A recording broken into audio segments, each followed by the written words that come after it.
clatter of dishes and murmur of conversation filled Vito's, the upscale Italian restaurant where I'd been working for the past 8 months. My fingers trembled slightly as I balanced 3 plates along my arm, a skill I'd perfected out of necessity rather than natural grace. The weight of the porcelain pressed against my skin, leaving temporary marks that would fade by morning, unlike the permanent exhaustion that had settled in my bones. Table 7, Ellie. And try not to spill anything this time, Marco, the floor manager, hissed as he passed, his cologne leaving a sickly sweet trail in his wake. I nodded, swallowing the knot in my throat. At 25, I should have been somewhere else, doing something that mattered. Instead, I was here, invisible, except when I made mistakes, trying to scrape together enough tips to pay for my mother's medications and our overdue rent. The restaurant dimmed momentarily as the front door opened, admitting a gust of October air that raised goosebumps along my exposed arms. I didn't look up, couldn't risk the distraction, but I felt it. A shift in the atmosphere, like the air before a storm. The usual restaurant buzz quieted to a reverent hush. I delivered the plates to a group of businessmen who barely acknowledged me, then turned back toward the kitchen. That's when I saw him. He sat alone at table 12, the restaurant's most private corner booth. Dark hair, perfectly styled, a suit that cost more than I made in months. But it was his eyes that stopped my breath. Dark as midnight, scanning the room with calculated precision, before settling on me with such intensity that I nearly stumbled. Behind him stood a broad-shouldered man, hands clasped in front, eyes hidden behind sunglasses despite the dim lighting. A bodyguard. Who needed a bodyguard in our quiet neighborhood? Ellie! Marco appeared beside me, his voice unnaturally soft. Mr. Castellano's table. Now. My stomach nodded. Everyone knew the name Castellano. Whispers about their family business traveled through Little Italy like wind through autumn leaves.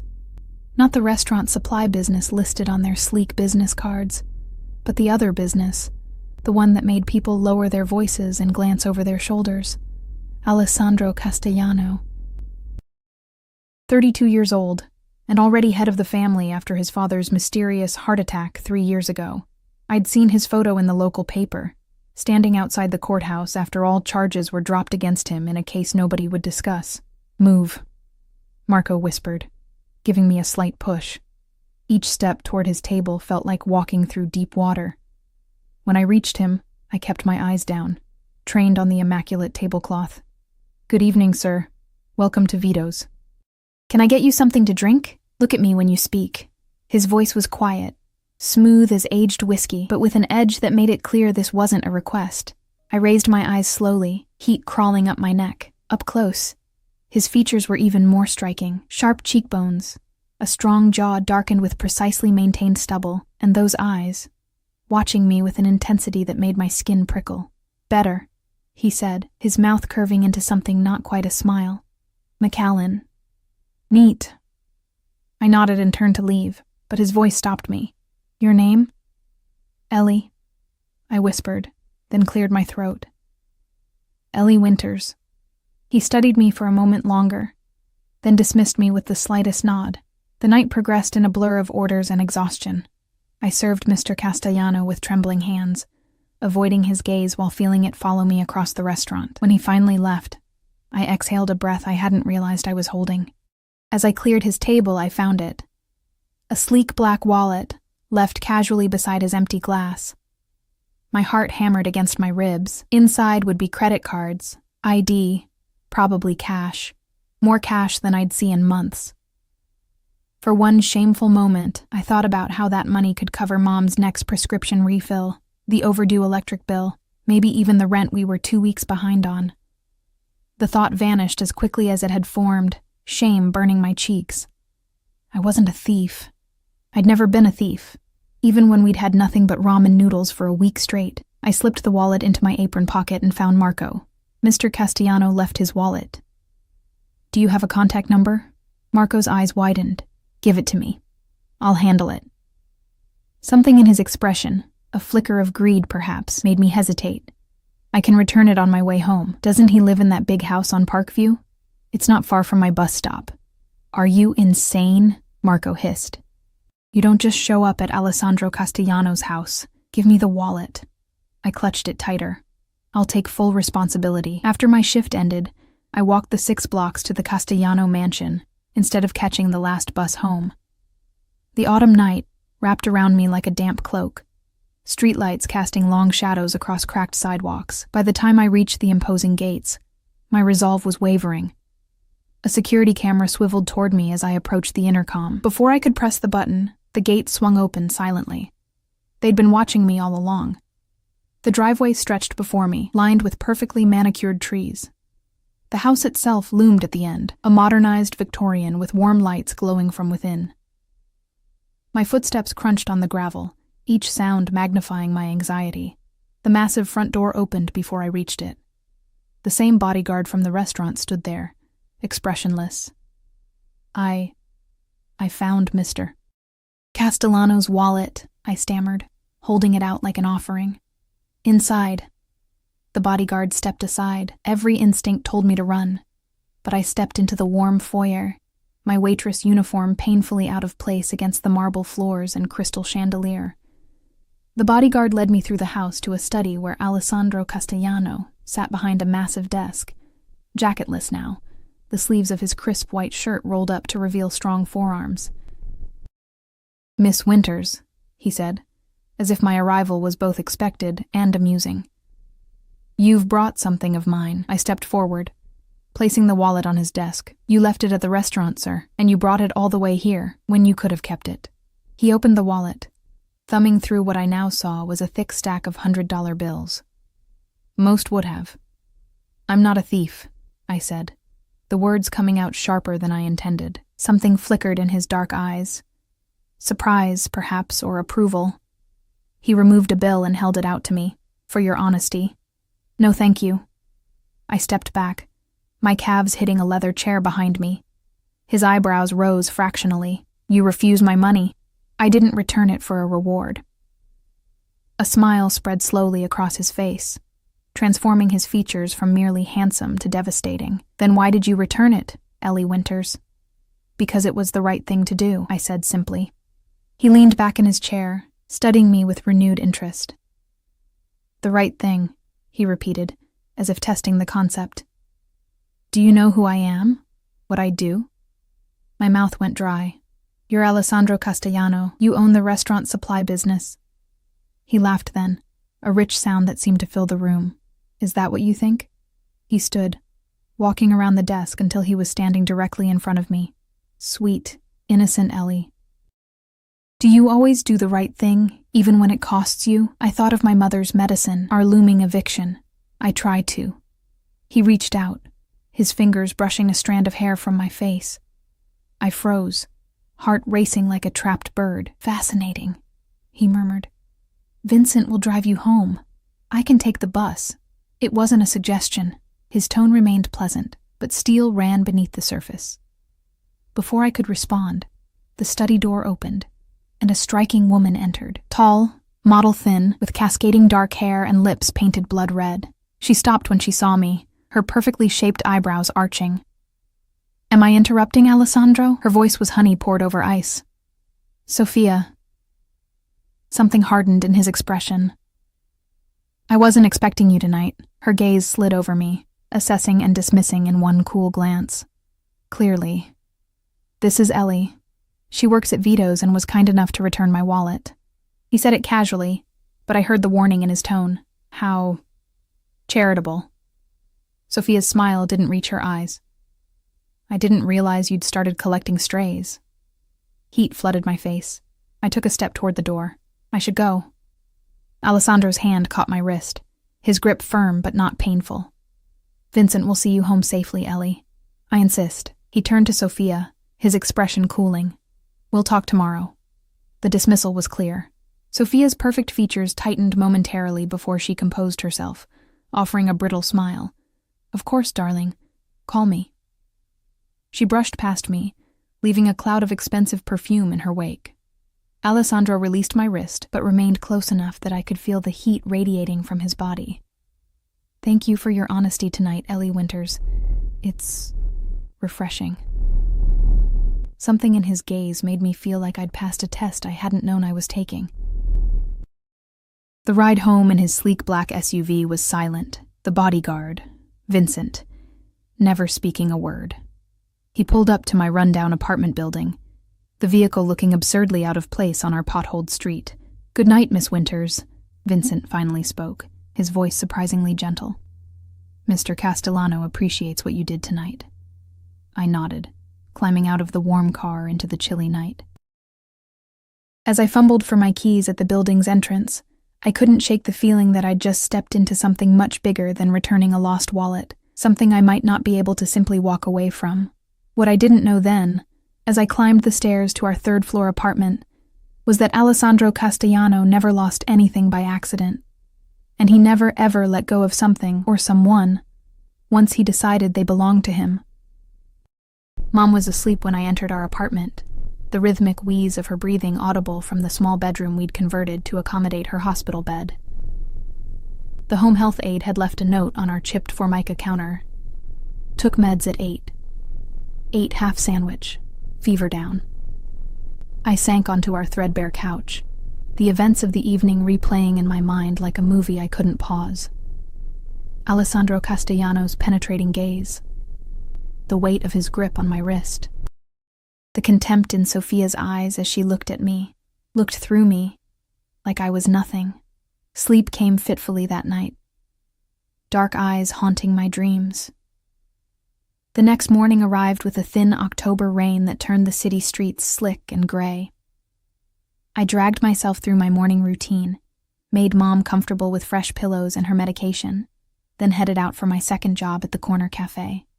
"You look like hell warmed over," said Danny, my only real friend and coworker, as I tied my apron behind the counter. "Rough night," I mumbled, not meeting her eyes. Something stopped me from sharing my encounter with Alessandro. Saying it aloud would make it real, and I wanted to pretend it had been nothing more than an odd interruption to my otherwise unremarkable life. The morning rush kept us busy, the steady stream of commuters ordering their usual coffees before disappearing into the rain. By 11, the cafe had emptied to just a few students with laptops and a businessman on his phone. The bell above the door chimed, and I looked up from wiping down the counter. My heart stuttered. Vincent stood in the doorway, scanning the cafe before his gaze landed on me. His presence seemed to shrink the small space, making the cheerful yellow walls close in. He approached the counter, his expression unreadable behind dark sunglasses. "Miss Winters." He nodded slightly. "Mr. Castellano would like to see you." Danny, suddenly beside me, raised her eyebrows. "Who's Mr. Castellano?" she whispered, too loudly. "No one," I said quickly. To Vincent, I added, "I'm working until 3. Mr. Castellano is aware of your schedule. He'll be waiting outside at 3:15. It wasn't a request. Before I could respond, Vincent placed something on the counter, a small white box tied with a simple black ribbon. Then he turned and left, the bell signaling his departure with a cheerful jingle that seemed at odds with the weight that had settled in my stomach. "Ellie, what the hell?" Danny stared at me, then at the box. Who was that? And who's Mr. Castellano? Just someone from the restaurant. I touched the box cautiously, as if it might bite. "A customer? Leaving you gifts and sending his personal bouncer to fetch you?" Danny's eyes widened. "Is he married? Because this has mistress setup written all over it." "It's not like that," I protested, though I had no idea what it was. "He probably just wants to thank me for returning his wallet." "His wallet." Danny grabbed my arm. "Start talking.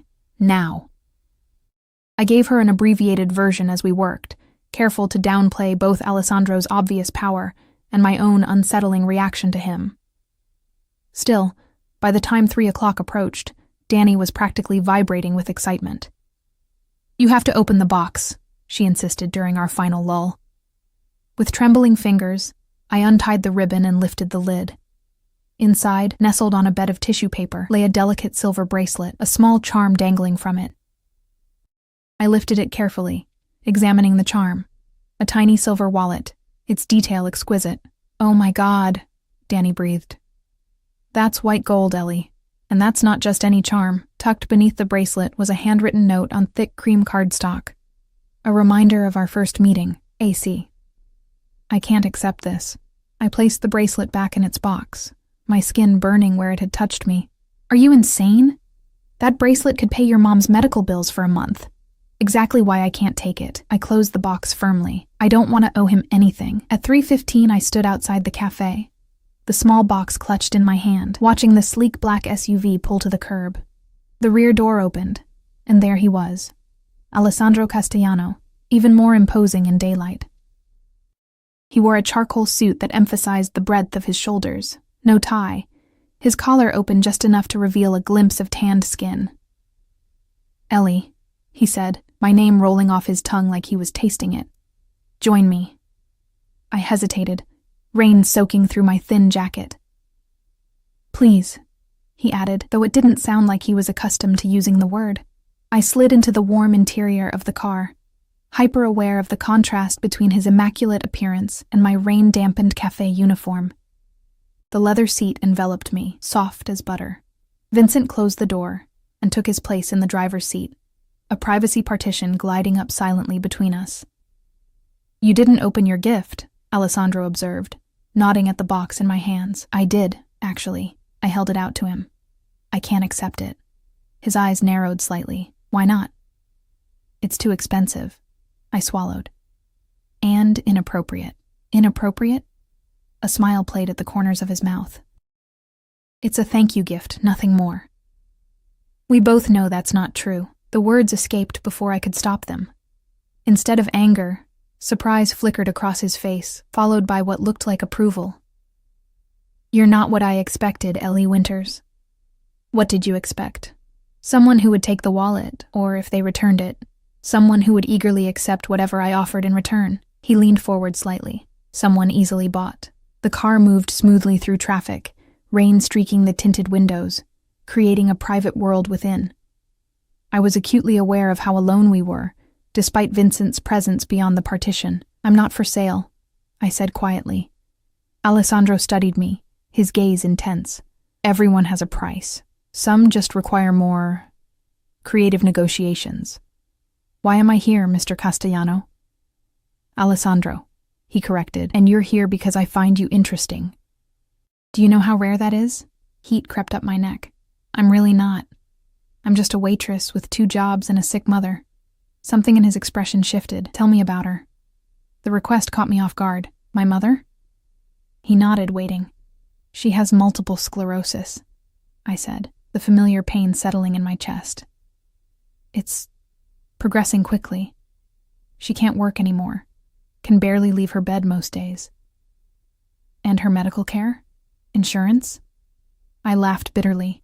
"Our insurance dropped her when she couldn't work. We're drowning in medical debt." "And your father?" "Left when I was 12, when Mom first got sick." The old anger flared briefly. "Couldn't handle it, I guess." Alessandro's jaw tightened, a muscle flexing beneath his skin. "A man who abandons his family is not a man at all." The vehemence in his voice surprised me. For a moment, neither of us spoke. The only sound the gentle purr of the engine and rain against the windows. "I have a proposition for you," he finally said, his voice carefully controlled. My body tensed. "I'm not that kind of proposition." A flash of irritation crossed his features. "I need a personal assistant, someone I can trust." I blinked. "You just met me. And in that brief encounter, you've proven more trustworthy than people I've known for years." He leaned back, regarding me coolly. "The position pays $15,000 a month, plus benefits. Full medical coverage, which would extend to your mother as dependents." The figure hit me like a physical blow. $15,000 a month was more than I made in half a year. Medical coverage for Mom would mean no more choosing between rent and her medications. "What would this assistant position entail?" I asked cautiously. "Managing my schedule, handling correspondence, attending events with me when necessary." His eyes held mine. "Nothing inappropriate, unless you wish it to be." Heat flooded my face at the implication. "I don't—" "Relax, Ellie." His smile was knowing. "I'm not hiring you for your body, tempting as it may be. I'm hiring you for your integrity." I clutched the gift box tighter, my mind racing. It was too good to be true, which meant there had to be a catch. "What's the real job, Alessandro?" Because I'm not doing anything illegal. He laughed, the sound rich and genuine, so quick to assume the worst. The job is exactly as I described, though I won't pretend my business dealings are always conventional. You mean criminal, I said bluntly. His eyes darkened. I mean necessary. This city runs on connections and power, Ellie. I simply understand the system better than most. The car slowed, and I realized we'd been circling the city with no particular destination. Alessandro pressed a button, and the partition lowered slightly. Vincent, take us to St. Mary's Hospital. My heart jumped. Why are we going there? To see your mother's doctor. His tone made it clear this wasn't negotiable. Before you make any decisions, I want you to understand exactly what I'm offering. The hospital corridors were blindingly white after the dim interior of the car. Alessandro moved with purpose, his presence parting the crowds like a blade through water. No one questioned why he was there or how he knew exactly where to go. Within minutes, we were seated in the office of Dr. Reynolds, Mom's neurologist whom I'd met only twice. Appointments were expensive, and he was perpetually overbooked. Mr. Castellano. Dr. Reynolds stood as we entered, his expression a mixture of respect and wariness. This is unexpected. I apologize for the intrusion. Alessandro's tone suggested he was anything but sorry. I'd like to discuss Elena Winter's case. Dr. Reynolds glanced at me, then back at Alessandro. I'd need her daughter's permission to discuss. I'm her daughter, I interrupted. It's okay. What followed was the most comprehensive discussion of Mom's condition I'd ever had. Dr. Reynolds explained treatment options I'd never heard of, specialists I couldn't afford, medications that might slow the progression, but were too expensive for our budget. Throughout it all, Alessandro listened intently, asking pointed questions that revealed a surprising knowledge of MS treatments. By the end, a plan had been outlined, one that included a team of specialists, home health care, and cutting-edge treatments. We can begin immediately, Dr. Reynolds said, looking not at me, but at Alessandro. Excellent. Alessandro stood, buttoning his jacket. Send all paperwork to my office. Outside the doctor's office, I stopped, feeling lightheaded. How did you— Money opens doors, Ellie, and I have plenty of it. He placed a hand at the small of my back, guiding me toward the elevator. The treatment plan starts tomorrow, whether you take the job or not. Consider it a gift. I can't let you— You can, he interrupted. And you will. Pride is admirable, but not at the expense of your mother's health. In the elevator, he stood closer than necessary, his cologne, something expensive and subtle, filling my senses. Think of it this way. If you take the job, you're earning your mother's care. If not, then yes, you're accepting charity from a man you barely know. The elevator doors opened to the parking garage where Vincent waited with the car. I need time to think, I said, as Alessandro opened the car door for me. Of course. He followed me into the back seat. You have until tomorrow morning. I'll send Vincent at 9. The rest of the ride passed in silence, my mind too overwhelmed to form coherent thoughts. When we reached my apartment building, Alessandro surprised me by exiting the car with me. I don't need an escort to my door, I said, clutching my purse like a shield. Humor me. His hand returned to the small of my back, a subtle but unmistakable claim. At my door, I turned to face him, suddenly aware of how close he stood, how the dim hallway light caught the angles of his face. Why me? I asked, the question that had been burning since his proposition. You could hire anyone. Someone with experience, education. I have dozens of experienced, educated employees. He reached out, his fingers lightly tracing my jawline. What I lack is someone who looks at me, knows who I am and what I'm capable of, and still tells me no. My breath caught as his thumb brushed my lower lip. Like you're doing right now, with your body saying yes and your words saying wait. Before I could respond, he stepped back. 9 o'clock tomorrow, Ellie. Don't make me come looking for you. As he walked away, I noticed a shadow at the end of the hallway. Another of his men, no doubt, stationed to watch my door. Alessandro Castellano was a man who protected what he considered his, and somehow, without my consent or understanding, I had become exactly that. I spent that night in a state of suspended disbelief, watching Mom sleep peacefully for the first time in weeks thanks to the new medication doctor. Reynolds had prescribed medication that had appeared at our door via courier an hour after Alessandro left. The package also contained a sleek new phone with only one contact programmed into it, his. By morning, I'd made my decision. Not because of the money, though God knows we needed it, but because I'd seen something in Alessandro's eyes when he spoke of family. A flicker of genuine feeling beneath the calculated control. That glimpse of humanity gave me hope that working for him wouldn't mean selling my soul entirely. At precisely 9 o'clock, a knock came at my door. Vincent stood in the hallway, as expressionless as ever. "He's waiting," was all he said. 30 minutes later, I entered the Castellano estate for the second time, now led to a different room, an airy office with floor-to-ceiling windows overlooking immaculately landscaped gardens. Alessandro stood by a glass desk, speaking rapidly in Italian to someone on the phone. He wore a navy suit today, the fabric catching the morning light, making him look almost approachable. Almost. He ended the call when I entered, his eyes taking in my appearance, the simple black dress I'd worn to interviews before, my hair pulled back in a neat ponytail, minimal makeup. I'd tried to look professional, though I knew my bargain clothes couldn't compare to even the casual wear of someone like Sophia. "Ellie," he said, the hint of a smile playing at his lips. "You've made your decision." It wasn't a question, but I answered anyway. "Yes, I'll take the job." "Excellent." He gestured to a chair across from his desk. "Sit, we have details to discuss." For the next hour, Alessandro outlined what working for him would entail. I would manage his schedule, coordinate with his business associates, attend meetings and social functions as needed. My days would start early and often end late. I would have an apartment in his building downtown. "For convenience," he said, though we both knew it was for control. "What about my mother?" I asked. "Already arranged. A private nurse will live in your current apartment to provide round-the-clock care. You can visit whenever you wish." I swallowed hard. "And the nature of your business? What exactly will I be coordinating?" His expression didn't change, but something in his eyes hardened slightly. "My legitimate businesses, restaurants, shipping, real estate. The rest doesn't concern you, but I'll be involved in it. Adjacent to it," he corrected. "You won't be asked to do anything illegal, Ellie. I protect what's mine." The possessive statement hung between us, its implications clear. By accepting this position, I was agreeing to belong to him in some nebulous way neither of us was defining aloud. When would I start? Now. He slid a folder across the desk. "These are your contracts: employment, confidentiality, benefits.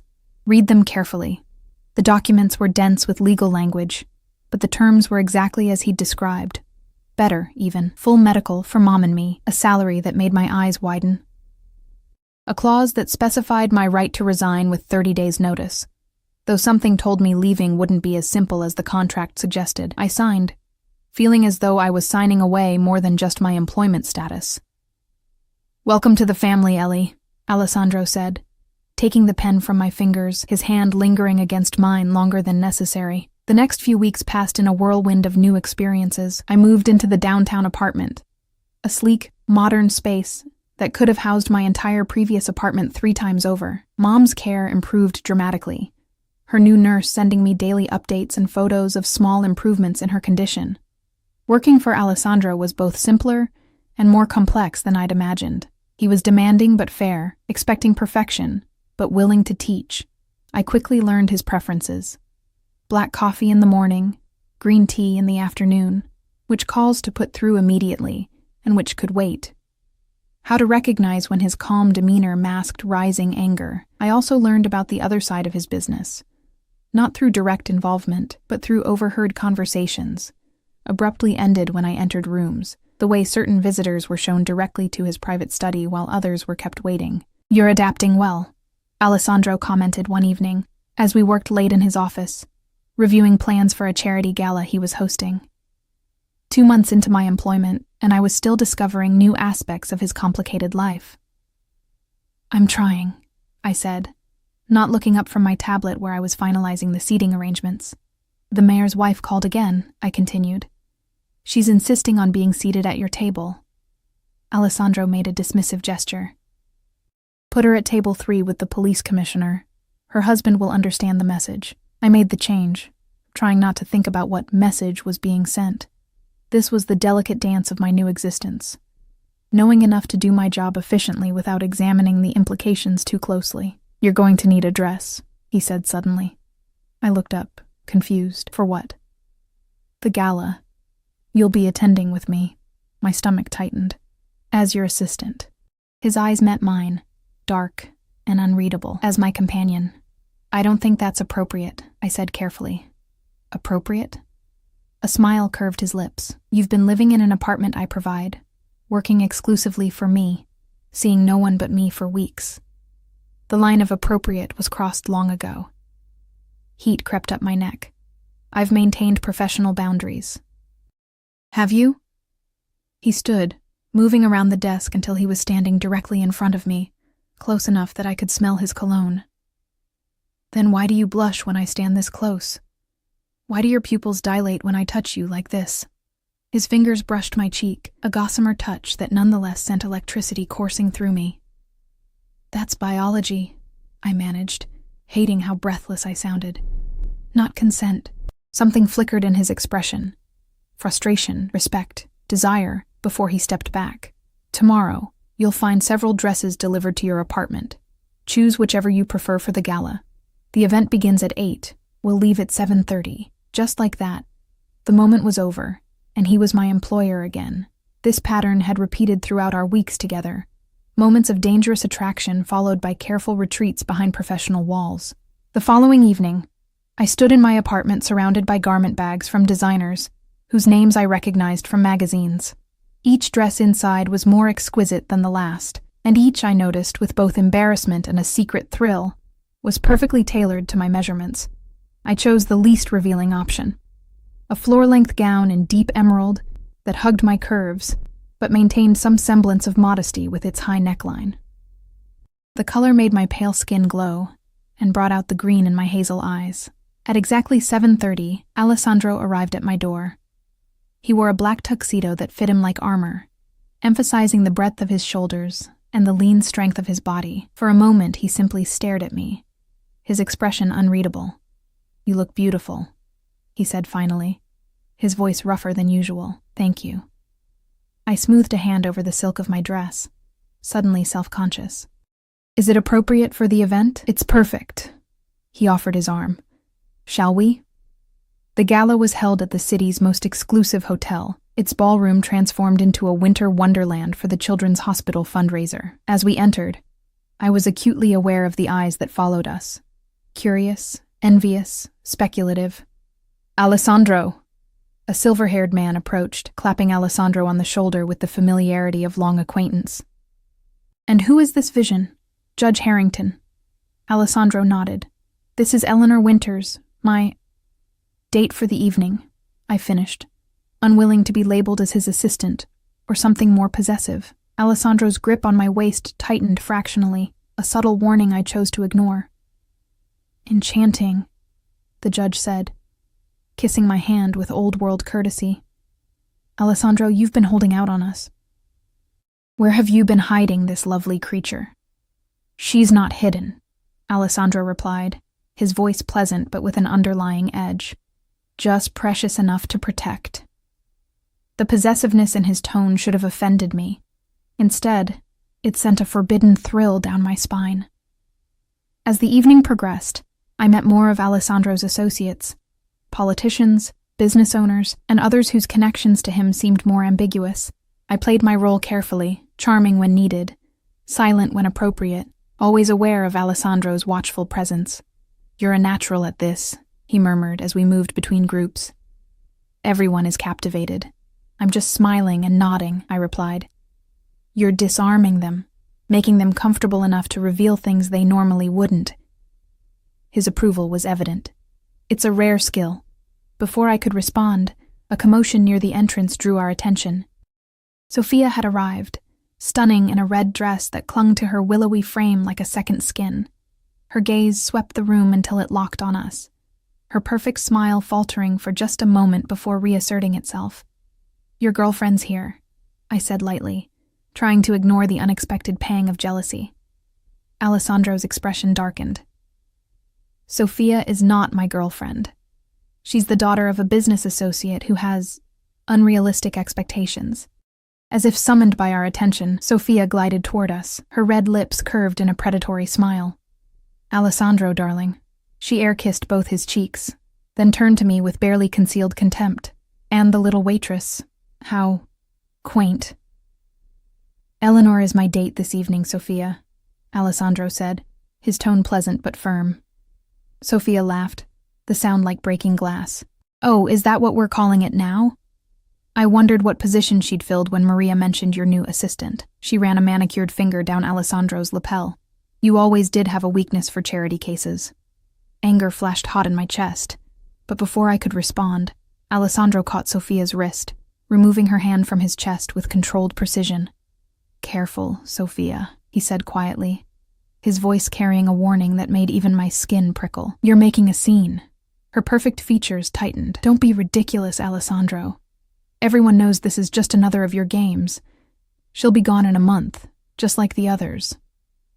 The others? My stomach clenched. Had there been other women like me, plucked from obscurity for reasons I still didn't fully understand? "You should find your father," Alessandro suggested, his tone making it clear this wasn't a suggestion at all. "I believe he's looking for you." For a moment, Sophia looked as if she might argue, but something in Alessandro's expression made her reconsider. With a final contemptuous glance at me, she turned and disappeared into the crowd. "I apologize for her behavior," Alessandro said, his hand returning to the small of my back. "Sophia and there's history there, but not the kind she wants it to be." "Were there others?" I asked quietly, hating the vulnerability in my voice. "Other women you've hired as assistants?" His eyes locked on mine. "No, not like you. Like me, how?" Before he could answer, Vincent appeared at his side, leaning in to whisper something urgently. Alessandro's expression hardened instantly, the charming host vanishing behind a mask of cold calculation. "Take care of it," he instructed Vincent, then turned to me. "I need to step away briefly. Business matter." "Is everything okay?"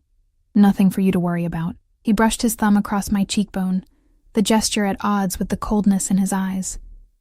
"Wait for me here. Don't wander." As Alessandro disappeared with Vincent, I felt suddenly exposed without his protective presence. I moved to a quieter corner of the ballroom, sipping champagne and trying to look as though I belonged. "So you're Alessandro's new toy," a voice said beside me. I turned to find a man watching me with undisguised interest, young, expensively dressed, with a smile that didn't reach his eyes. "I'm his assistant," I corrected. "Of course you are." The man's gaze traveled over me in a way that made me want to cover myself. "I'm Michael Russo. Alessandro and I have mutual interests." Something about the way he said it raised warning flags.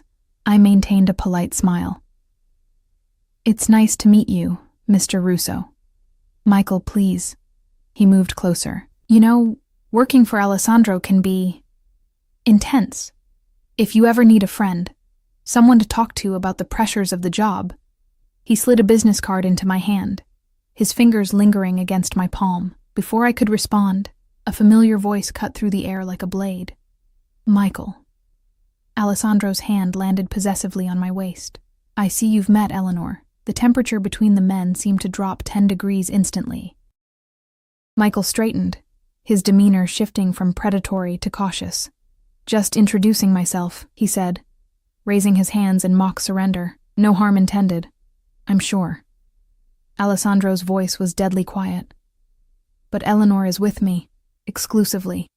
The meaning couldn't have been clearer if he'd branded me in front of everyone.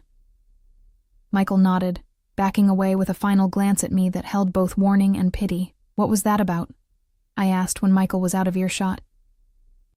Alessandro's fingers tightened at my waist. "Michael Russo is not someone you want to know, Ellie.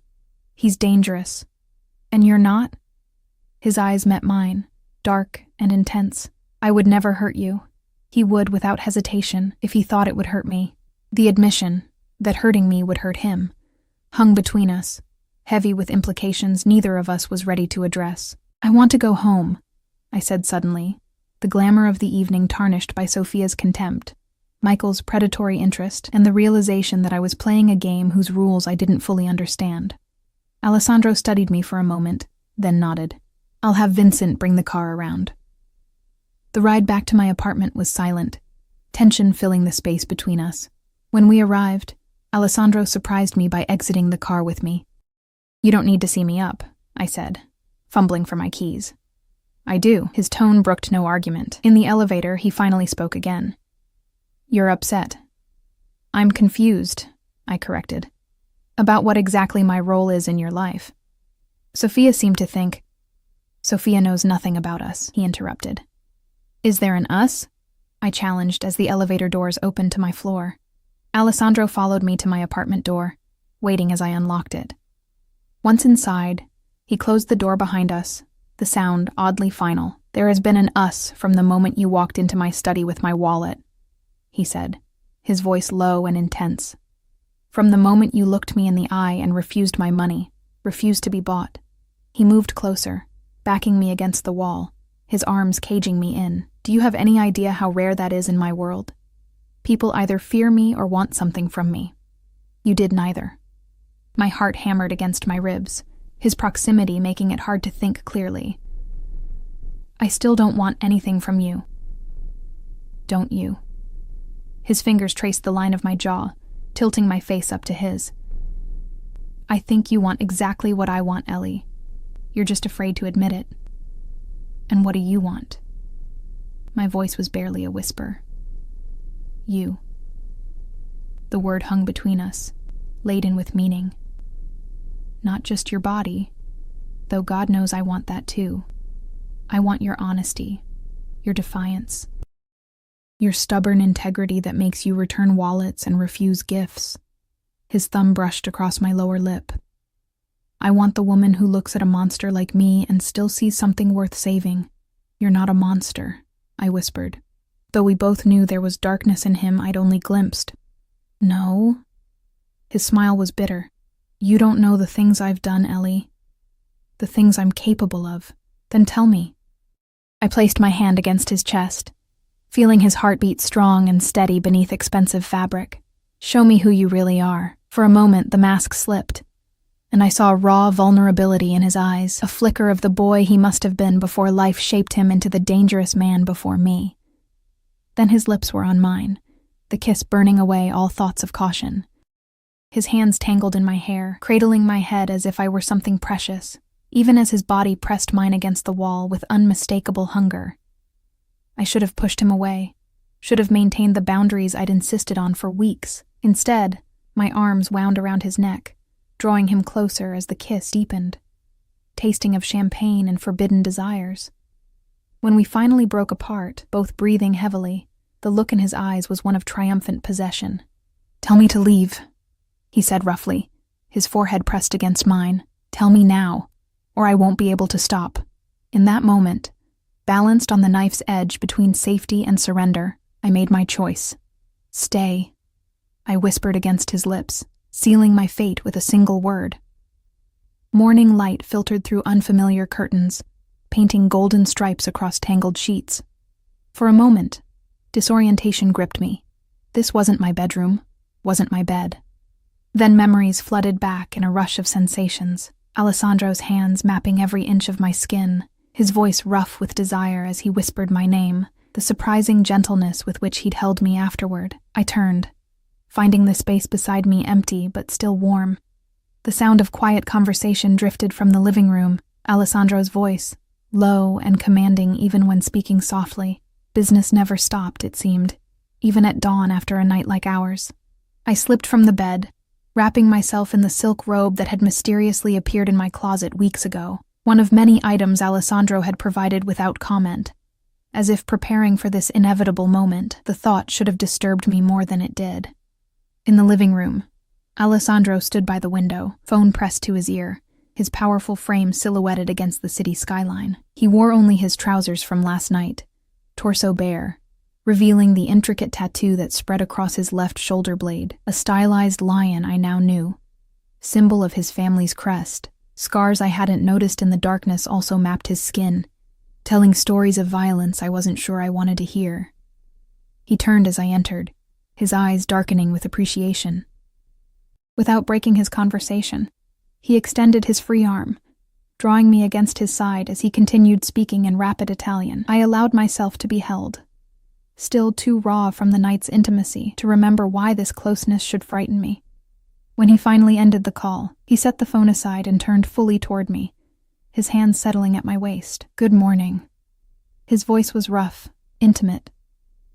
"Morning," I replied, suddenly shy despite everything we'd shared hours before. "Regrets?" he asked, his expression revealing nothing. I considered lying, then remembered his uncanny ability to read me.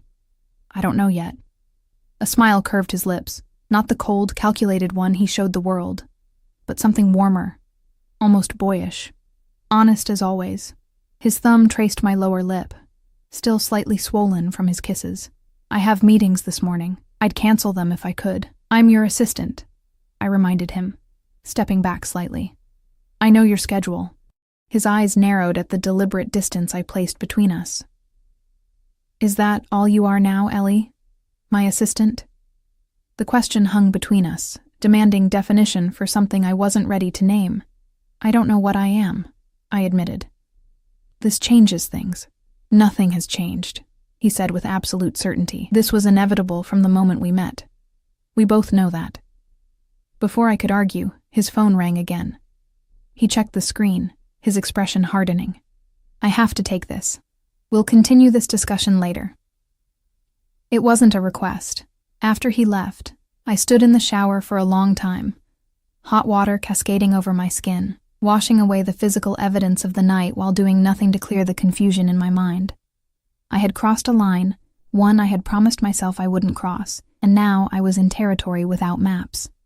At the office, Alessandro's private study in the downtown high-rise where most of his legitimate businesses operated, I maintained a professional demeanor, even as I caught his heated glances when others weren't looking. If his staff noticed the shift in our dynamic, they were too well trained to comment. Days passed in this new reality. Nights spent in Alessandro's arms, days maintaining the facade of employer and employee. I learned the contours of his body as intimately as I'd learned his business preferences, discovered the rare vulnerability that appeared only in the darkness of his bedroom, when the masks we both wore could be set aside. But I also began to see more of the darker side of his world, meetings I wasn't invited to, whispered conversations that ceased when I entered rooms, the way certain names made his expression turn cold and remote. "You need to be careful around Russo," Alessandro said one evening as we reviewed documents in his study. The comment seemed to come from nowhere, jarring in the quiet routine we'd established. I looked up, frowning. "Michael Russo? I haven't seen him since the gala. He's been asking about you." Alessandro's voice was casual, but tension radiated from his posture. "Trying to find connections to you, people who knew you before." A chill ran down my spine. Why would he do that? To find leverage. Alessandro set down his pen, fixing me with a steady gaze. "He thinks you're important to me. Am I?" The question slipped out before I could stop it. Alessandro's expression softened marginally. "You know you are." "No, I don't," I said, setting aside my tablet. "I know I work for you. I know I sleep with you. I don't know what that means to you, or what I am to you beyond those functions." "Functions?" A dangerous edge entered his voice. "Is that how you see what's between us? Functional?" "How should I see it? You've never defined it." Frustration colored my words, and I'm starting to think that's deliberate. Alessandro stood abruptly, stalking around the desk until he loomed over me. "You want definitions? Fine. You are mine, Ellie. Mine to protect, mine to care for, mine to..." He trailed off, something like surprise crossing his features, as if he'd nearly revealed more than intended. "To what?" I pressed, standing to meet his gaze more directly. "To love," he finished, the word hanging in the air between us like a live grenade. I stepped back, shock coursing through me. "You don't love me. You barely know me." "I know everything about you," he countered. "Your favorite color is green, not because it's trendy, but because it reminds you of the park where your father used to take you before he left. You bite your lip when you're concentrating. You saved the crusts of your sandwiches for last, because your mother taught you the crust contained all the nutrients. You still sent her teacher a card every Christmas, even though you were only in her class for 1 year, because she was kind to you when other children weren't. My breath caught. How? Because I've been watching you since long before you found my wallet, Ellie. The admission was quiet, almost reluctant. The wallet wasn't lost. It was a test. One you passed when hundreds before you failed. The ground seemed to shift beneath my feet. You were testing me. Why? Alessandro's jaw tightened. Because I needed someone I could trust absolutely. Someone with integrity that couldn't be bought. For what? Dread pooled in my stomach. What do you really want from me, Alessandro? Before he could answer, a sharp knock came at the door. Vincent entered without waiting for permission, his normally impassive expression tense. Sir, we have a situation. The shipment at the docks. Alessandro's demeanor changed instantly, all traces of the vulnerable man who'd spoken of love vanishing behind the cold mask of the businessman, or something darker. Secure the building, no one in or out, and get the car ready. Vincent nodded, withdrawing immediately. What's happening? I asked, fear creeping into my voice. Business, Alessandro replied curtly, already moving toward a hidden panel in the wall that, when opened, revealed a small safe. He withdrew a gun, checking it with practiced efficiency before tucking it into a shoulder holster. Alessandro, go to the penthouse, he instructed, shrugging into his jacket. Vincent's men will escort you. Stay there until I come for you. I'm not a child to be sent to my room, I protested. Tell me what's happening. His eyes met mine, cold and distant in a way I hadn't seen since those first days. This is the part of my life you don't get to question, Ellie. The part you pretend doesn't exist so you can sleep at night. The words stung with their brutal honesty. I never pretended, didn't you? He approached, cupping my face with deceptive gentleness. You've seen the signs, heard the whispers. You're too intelligent not to have pieced it together. But you've chosen not to ask, not to know for certain, because knowing would make you complicit. He was right, I realized with a sinking feeling. I had deliberately avoided confirming what I already suspected about the true nature of his business, about who he really was. Go to the penthouse, he repeated, softer now. Please, I need to know you're safe while I handle this.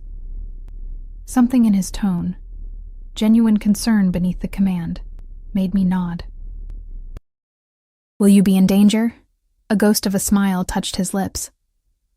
I'm not the one they should be worried about.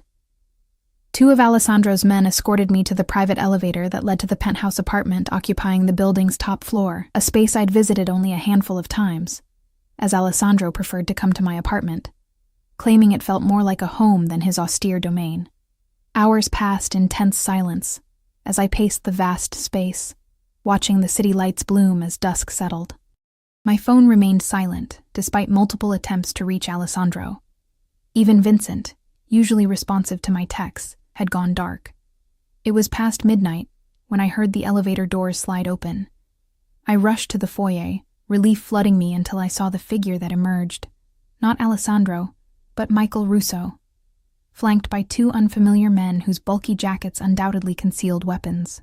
Hello, Eleanor, Michael said pleasantly, as if this were a social call. I hope I'm not interrupting your evening.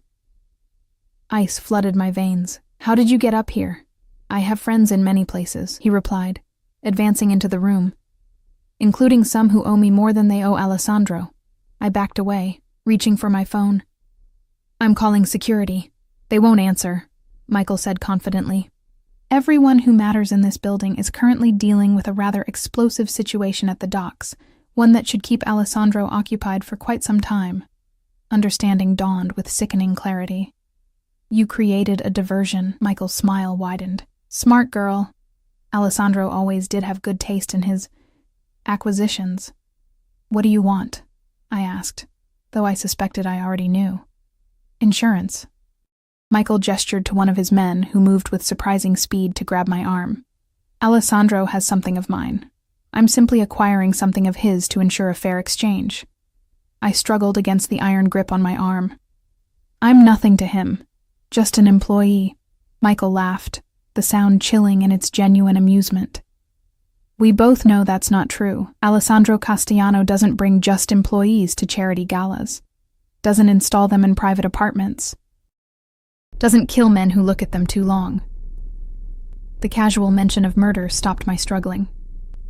What are you talking about? You really don't know? Michael seemed delighted by my ignorance. The bartender at Vito's, the one who made those comments about you the night before Alessandro first came in, found him in the river the next day. Or the delivery driver who accidentally brushed against you last month. Disappeared without a trace. Horror washed over me. You're lying, am I? Michael approached, lifting a lock of my hair with almost gentle curiosity. Alessandro has been watching you for nearly a year, Eleanor, learning your routines, your weaknesses, eliminating threats before they reached you. The wallet was just the final test before he made his move. The room seemed to tilt beneath my feet as pieces fell into place. Alessandro's intimate knowledge of my life, his perfectly timed appearance at Vito's, the way he'd always seemed to anticipate my needs and thoughts. Why? I whispered. Why me? Michael's expression turned calculating. That's the interesting question, isn't it? What makes you so special that the great Alessandro Castellano would spend months planning your acquisition? He shrugged. Perhaps he'll tell you himself. If he meets my demands, the man holding me produced a zip tie, securing my wrist behind my back with brutal efficiency. Don't worry, Michael said, noting my rising panic. We're not going to hurt you. You're much too valuable intact. Besides, he added with a cold smile, Alessandro would burn this city to the ground if you came back damaged. They led me to the elevator, my mind racing for escape options that didn't exist. As the doors closed, sealing me in with my captors, my last thought was of Alessandro, not fear of his wrath or hope for rescue, but a terrible suspicion that whatever game he'd been playing with me had finally reached its inevitable, bloody conclusion. The location they brought me to was a renovated warehouse by the river, its industrial exterior belying the luxurious apartment within. I was led to a sparsely furnished room, a bed, a chair, a small bathroom, and left alone after Michael informed me that Alessandro had been contacted with terms for my release. Hours passed in anxious solitude. I tested the door, locked, examined the windows, sealed and reinforced, and searched for anything that might serve as a weapon. Nothing. The zip tie had been replaced with handcuffs attached to a long chain bolted to the wall, enough freedom to use the bathroom and move around the room, but nothing more. When the door finally opened again, I expected Michael. Instead, a young woman entered carrying a tray of food, dark-haired, olive-skinned, with eyes that held both wariness and curiosity. You should eat, she said, setting down the tray. It's not poisoned. Who are you? I asked, keeping my distance. Lucia. She hesitated, then added, Michael's sister. I studied her, noting the absence of the cold calculation in Michael's eyes. Are you a prisoner too?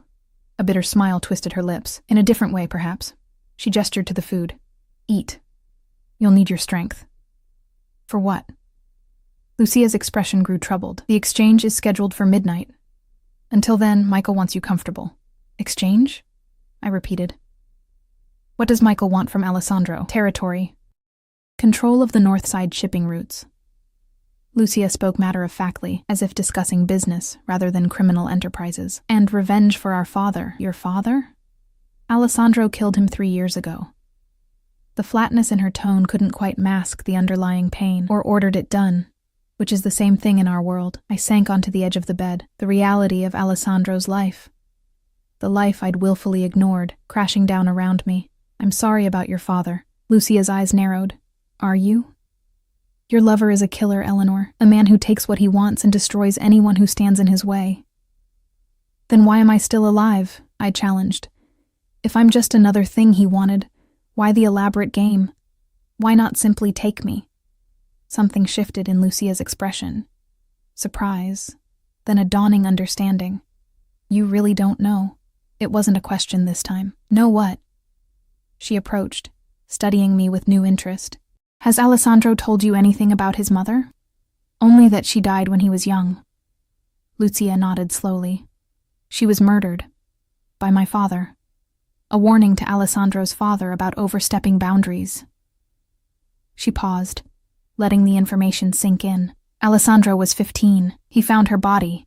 My stomach twisted. What does this have to do with me? Look at yourself, Lucia said, gesturing to a mirror on the wall. Really look. I rose cautiously, moving to stand before the mirror. My reflection stared back. Pale skin, hazel eyes, dark blonde hair pulled back in a messy ponytail.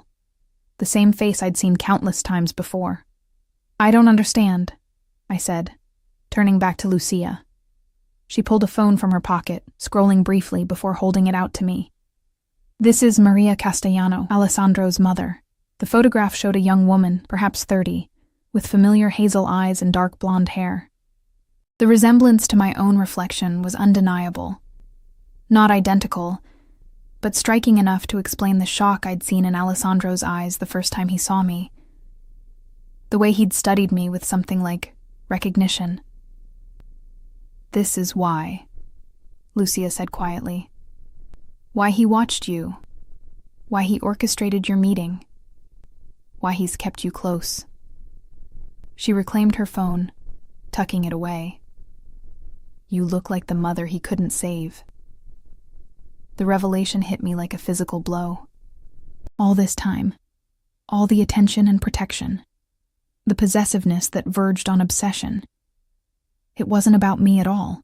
I was just a ghost, a replacement for a woman who died 20 years ago. Does Michael know? Lucia nodded. It's why he took you. Alessandro's mother was his weakness then. You are his weakness now. I'm not her, I said, anger rising through the shock. I'm not a replacement for his dead mother. Perhaps not intentionally, Lucia conceded. But we rarely understand our own motivations completely, do we? Especially when they're born from trauma. She moved toward the door. The food will get cold. Try to rest. Whatever happens tonight, it won't be peaceful. After she left, I stared at the food without appetite, my mind racing. If what Lucia said was true, and the resemblance in that photograph was too strong to deny, then everything between Alessandro and me had been built on a foundation of ghosts and revenge. His interest, his protection, even perhaps what he called love. All of it directed not at me, but at the shadow of his mother I unwittingly carried. The thought made me physically ill. Had every touch, every whispered endearment, been meant for someone else? Had I been nothing but a surrogate for a dead woman all along? And yet, I couldn't reconcile that cold calculation with the man who'd held me through nightmares about my mother's illness, who remembered my favorite childhood stories, who looked at me sometimes with a vulnerability that seemed too raw to be feigned. As night fell, bringing the promised exchange ever closer, I was left with the most terrifying question of all. If Alessandro came for me tonight, which man would I be facing? The one who claimed to love me, or the one who had orchestrated my entire existence in his life, for reasons I still couldn't fully comprehend? Time crawled by in that windowless room, minutes stretching into hours marked only by the steady ticking of a wall clock. My mind raced through every interaction with Alessandro, re-examining them through the lens of Lucia's revelation, the wallet test, his intimate knowledge of my life. The way his eyes sometimes lingered on me with an emotion I couldn't name, not desire, not affection, but something deeper and more painful. The door opened abruptly, startling me from my thoughts. Michael entered, his earlier casual demeanor replaced with tightly controlled tension. "It's time," he said, gesturing to one of his men to unlock the chain from the wall. "Alessandro has agreed to the exchange." "What exactly are you exchanging me for?" I asked as I was pulled to my feet. Michael's smile was thin. Insurance that Alessandro will honor our new arrangement regarding territory, and a digital ledger containing some rather incriminating information about my family's operations. He checked his watch. He should be quite motivated to comply, considering he has exactly 1 hour before certain evidence finds its way to federal authorities. They led me through the warehouse to a cavernous main floor, empty except for a few support columns and the ghostly shapes of covered machinery. The space was dimly lit, shadows pooling in the corners. the air cold and damp from the nearby river. Michael positioned me beside him in the center of the room, his men spreading out to create a loose perimeter. "He'll come alone?" I asked, already knowing the answer. Michael laughed. "Of course not. But his men will stay back, as will mine. This is between Alessandro and me now, with me as the bargaining chip." Precisely, his hand settled on my shoulder, a parody of comfort. "Although I confess I'm curious about what happens after he gets you back. Now that you know the truth about why he chose you." I stiffened. "Lucia shouldn't have told me. My sister has a soft heart," Michael agreed. "But I'm glad she did. I want you thinking about it when Alessandro looks at you.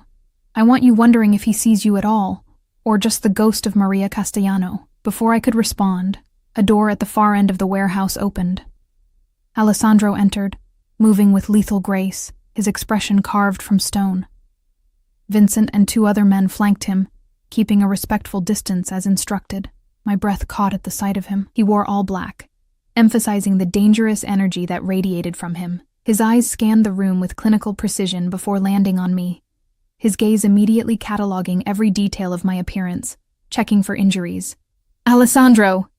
Michael called, his voice echoing in the cavernous space. "Right on time." Alessandro approached slowly, stopping about 20 feet away. "Let her go, Russo. Business first," Michael countered. "The ledger." Without taking his eyes from mine, Alessandro removed a small flash drive from his pocket. "Release her, and it's yours." Michael's grip on my shoulder tightened. "How do I know it's the real thing? That you haven't altered the data? You don't." Alessandro's voice was cold. "Just as I don't know you'll honor your end of this agreement once you have what you want." A tense silence stretched between them, the air thick with barely restrained violence. "Compromise, then," Michael finally suggested. "Send the data to my phone.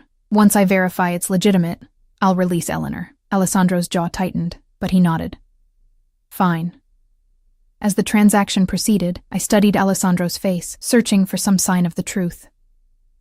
Did he see me when he looked at me, or just a shadow of his mother? Had everything, from the lost wallet to this moment, been part of an elaborate game fueled by trauma and revenge? "It's verified," Michael announced after a tense minute of examination. "All the data appears intact." He released his grip on my shoulder, giving me a slight push forward. "She's all yours, Castellano. Damaged goods now, I imagine, but still breathing." I moved slowly toward Alessandro, my legs unsteady. His expression remained impassive, but his eyes burned with an intensity that made my skin prickle. When I reached him, his hand settled at the small of my back, possessive, protective, familiar. "We're done here," Alessandro said, his voice deadly quiet. Michael's smile was triumphant. "For now. Though I am curious, does she know why you chose her? Why you've been watching her all these months?" Alessandro's body tensed against mine. "Careful, Michael.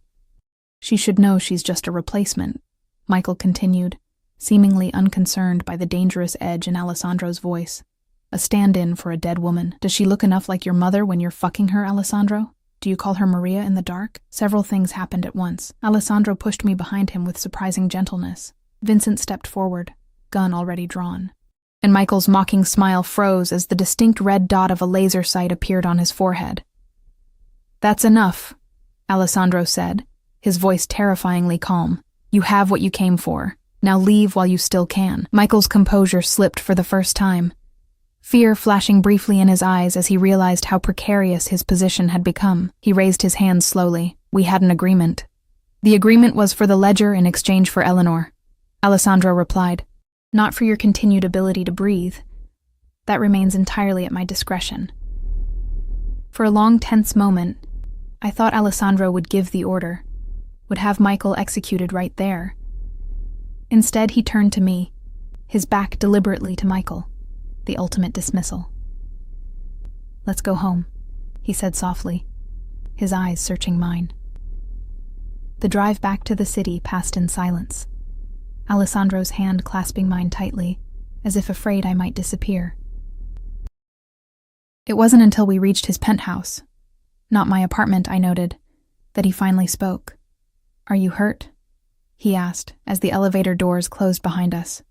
No. I stepped away from his touch, creating distance between us, not physically. His expression darkened at my withdrawal. What did they tell you? The truth, I said simply. About your mother. About why you chose me. Alessandro went still, the mask of control slipping to reveal raw pain beneath. It's not what you think. Isn't it? I wrapped my arms around myself, suddenly cold. Your mother was murdered when you were 15. I look like her. You've been watching me for months before you arranged our meeting with the wallet. It seems pretty clear what this is. No. He moved toward me, stopping when I backed away. The resemblance. It caught my attention initially, I won't deny that. But it's not why you what? I interrupted. Why you orchestrated an elaborate scheme to bring me into your life. Why you gave me a job I wasn't qualified for. Why you moved me into an apartment you controlled. My voice cracked. Why you took me to your bed. Pain flashed across his features. It wasn't like that. Then what was it like, Alessandro? Explain it to me. Make me understand how this isn't the most twisted thing I've ever heard. He ran a hand through his hair, a rare gesture of agitation from a man who prided himself on control. Yes, I noticed you because you reminded me of her. But I watched you because you were different. Kind in a world that rewards cruelty. Honest in a world built on lies. He took a breath. The wallet was a test, yes. But not to see if you looked like her, or could replace her. To see if my instincts about your character were right. And if I had kept the wallet, I challenged. What then? Then I would have been disappointed, but not surprised. A ghost of a smile touched his lips. The world breaks good people, Ellie. I know that better than most. He moved to the window, gazing out at the city lights. When I was 15, I watched my mother die because she was kind to the wrong person, the wife of a rival who came to her for help. My father told me her compassion was weakness, that it got her killed. He turned back to face me. I believed him for years, built my empire on that belief, until I saw you, not just your face, but your actions, your kindness to your mother, to co-workers, to strangers, your integrity despite your circumstances. So what was this? I gestured between us, some experiment to see if kindness could survive in your world. No. He approached slowly, as if afraid I might bolt. It was me finding something I thought I'd lost forever. Hope, the belief that not everything good gets destroyed. He reached for my hand, and this time I didn't pull away. Yes. You remind me of her physically, but what drew me to you, what keeps me coming back, is that you're nothing like her in the ways that matter. She was gentle but weak. You're gentle but strong. She bent under pressure. You stand firm. His fingers brushed my cheek. When I look at you, Ellie, I see you. Only you. I wanted to believe him. Part of me did. But doubt had taken root, fed by Lucia's revelations and Michael's taunts. You should have told me. About all of it. The watching, the test, your mother. Yes, he agreed, surprising me. I should have. But I was afraid. You? Afraid? A bitter smile curved his lips, terrified. That you'd see the monster everyone else sees, that you'd run. That I'd lose the one person who looks at me and sees something worth saving. The raw vulnerability in his admission struck me more deeply than any declaration of love could have. This was Alessandro stripped of all pretense. Not the powerful Mafia boss, not the calculated businessman, but the wounded boy who had lost his mother and built walls to protect what remained of his heart. I can't go back to how things were, I said finally. Not now. I need time to think, to decide if I can trust you again. Pain flashed in his eyes, but he nodded. I understand. He stepped back, giving me space. You can stay in your apartment. I'll keep my distance until you're ready to talk. And if I decide I can't do this, can't be with you? His expression tightened, but his voice remained steady. Then I'll let you go. Your mother's care will continue. Your job will remain if you want it, or I'll find you another position elsewhere if you prefer. No strings, no conditions. Just like that?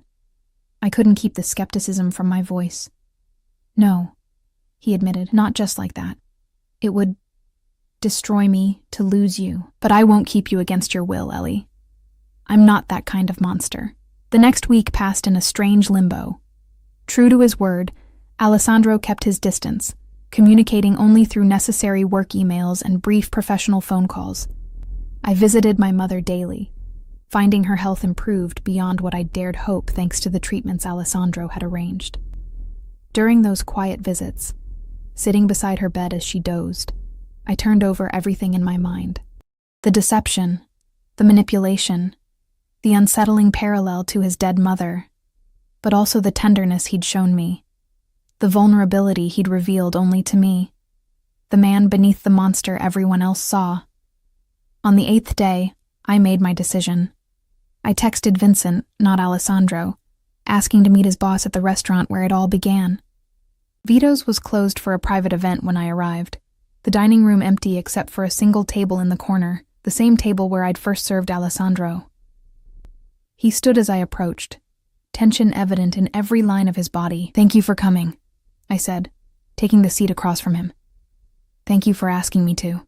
His eyes searched mine. "You look well." "I feel clearer." I folded my hands on the table. "I've been thinking about everything. About us. About what happens next." He nodded, waiting for me to continue, offering neither defense nor plea. "I'm angry that you manipulated our meeting," I began, "that you watched me without my knowledge, that you kept the truth about your mother from me. I deserved better than that." "Yes," he agreed quietly. "You did. But I also understand why you did it. How fear and trauma shape the ways we protect ourselves." I took a deep breath.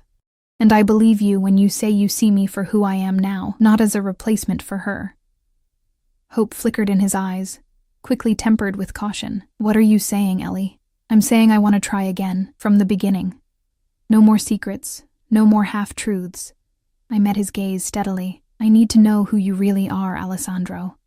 All of you, the good and the bad, the man and the monster." He reached across the table, his hand stopping just short of mine.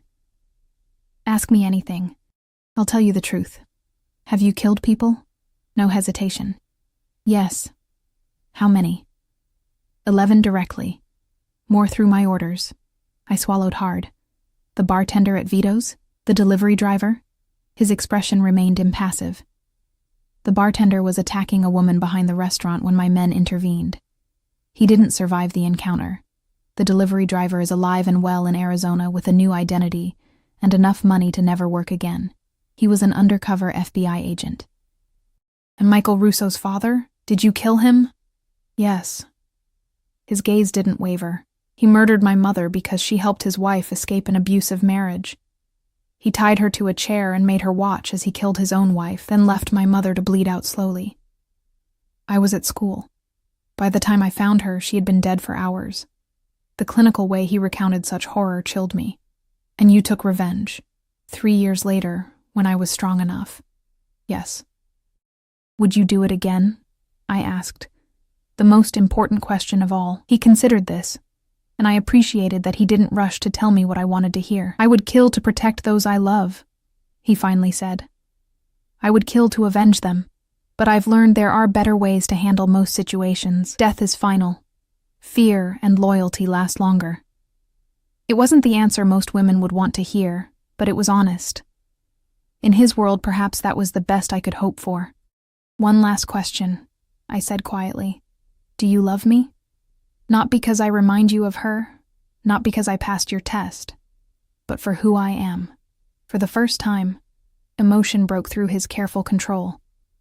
"I love you because you make me want to be better than I am," he said, his voice rough.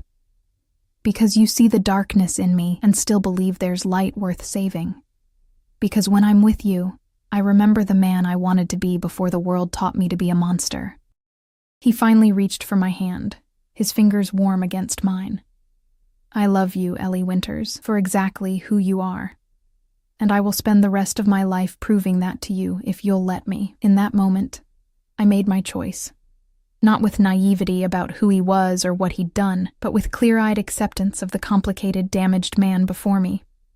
The man who had orchestrated our meeting for reasons born of trauma, but had stayed for reasons born of love. "I love you too," I said, turning my hand to interlace our fingers. "The man and the monster."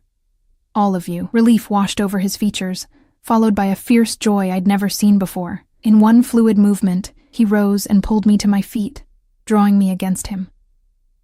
"I will never lie to you again," he promised, his forehead pressed to mine. "No more secrets. No more tests. No more watching from the shadows," I added. A smile curved his lips. No more shadows at all. When he kissed me, it felt like a beginning rather than a continuation. The first honest moment of a relationship built on truth instead of manipulation, on choice instead of orchestration.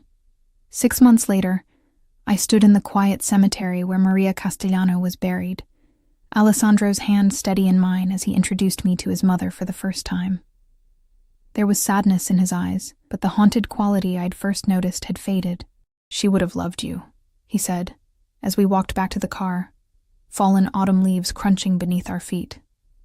"Not because you look like her, but because you helped her son find his way back from the darkness." I squeezed his hand, the engagement ring he'd given me the week before, catching the afternoon sunlight. "We're still finding our way, together." That night, as we lay tangled in the sheets of what was now our bed, Alessandro traced the contours of my face with gentle fingers. "Thank you," he whispered. "For what?" "For returning more than just my wallet." He pressed his lips to my forehead. "For returning the parts of myself I thought were lost forever." I nestled closer, my head resting over his heart. Outside our window, the city sprawled in all its complicated glory, a place of darkness and light, danger and possibility, just like the man who held me, just like the life we were building together. A life that had begun with a test I hadn't known I was taking, but would continue with choices made in full awareness of their consequences. Choices made not in innocence, but in the hard-won wisdom that comes from seeing the truth and choosing love anyway. As sleep claimed me, I felt Alessandro's arms tighten around me, not possessive now, but protective, not controlling, but cherishing. The embrace of a man who had learned that the greatest strength lies not in power, but in vulnerability, not in fear, but in love. And in that moment, wrapped in the arms of a man the world called monster, but I called mine, I knew I was exactly where I was meant to be.